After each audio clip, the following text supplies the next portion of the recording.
नमो नमः। मैं सुशीला यादव आप सभी का मेरे YouTube चैनल संस्कृत ज्ञान में स्वागत करती हूं और आशा करती हूं कि आप सभी सकुशल होंगे।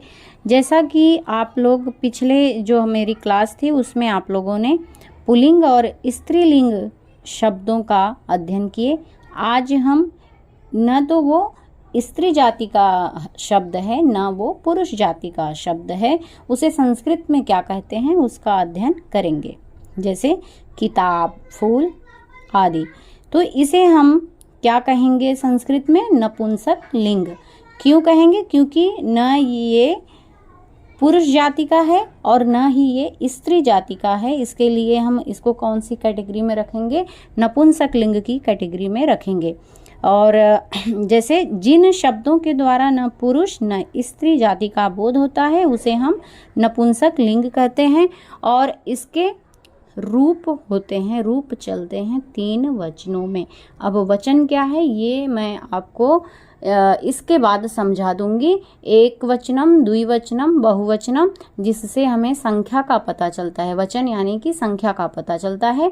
एक वचनम मतलब 1, द्विवचनम मतलब 2 और बहुवचनम मतलब 3 या 3 से अधिक। तो देखिए कुछ शब्द हैं, कुछ वस्तुएं हैं जिन्हें मैं आप लोगों से परिचित कराना चाहती हूँ। जैसे किताब है, किताब को संस्कृत में क्या कहेंगे? पुस्तकम। अगर एक किताब है तो उसको हम पुस्तकम कहेंगे, 2 किताब है तो पुस्तकें कहेंगे और 3 या 3 से अधिक है तो उसे हम पुस्तकानि कहेंगे। इसी तरह से पत्ता, पत्ता इसे हम संस्कृत में पत्रम कहेंगे। 1 पत्ता है तो पत्रम कहेंगे, 2 पत्ता है तो इसे हम पत्रे कहेंगे और 3 या 3 से अधिक है तो इसे हम पत्रानि कहेंगे। इसी तरह से जो फूल होता है उसे हम संस्कृत में पुष्पम कहते हैं। एक वचन में पुष्पम, द्विवचनम में हो जाएगा पुष्पे और बहुवचनम में पुष्पाणि। कमल, कमल एक वचन में कमलम, द्विवचन में कमले और बहुवचनम में कमलानि। छाता, इसको संस्कृत में छत्रम कहते हैं। तो एक वचनम छत्रम, द्विवचनम छत्रे और बहुवचनम में छत्राणि। इसी तरह से आम, आम का जो संस्कृत है वो होता है आम्रम।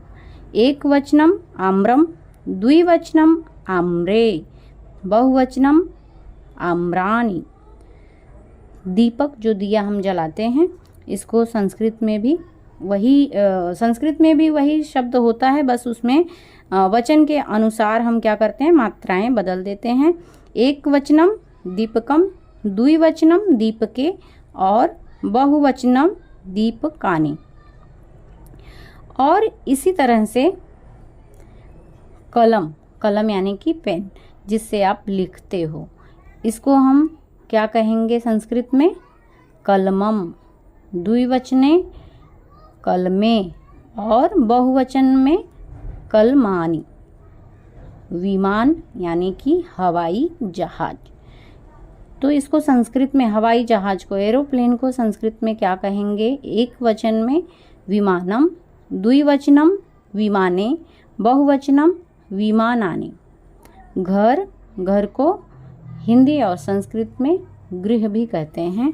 संस्कृत में इसका वचन के अनुसार रूप चलेगा। जैसे एक वचनम गृहम, द्विवचनम गृहे और बहुवचनम गृहाणि। तो एक वचनम क्या होता है? एक वचनम होता है जिसमें कोई एक वस्तु का उल्लेख किया जाता है। द्विवचनम मतलब 2 वस्तुएं और बहुवचनम, बहु मतलब अनेक। तो 3 या 3 से अधिक को हम क्या कहते हैं? बहुवचनम कहते हैं। ठीक है, वचन हम अगले कक्षा में आप लोगों को, जो नेक्स्ट मेरा क्लास होगा उसमें मैं डिटेल्स में समझा दूंगी। और ध्यान देने योग्य कुछ बातें हैं। न पुरुष और न स्त्री जाति का बोध कराने वाले शब्द ही क्या कहलाते हैं? नपुंसक लिंग कहलाते हैं। और सभी नपुंसक लिंग जो होते हैं वो शब्दों के रूप इन 3 वचनों में चलते हैं। एक वचनम, द्विवचनम और बहुवचनम।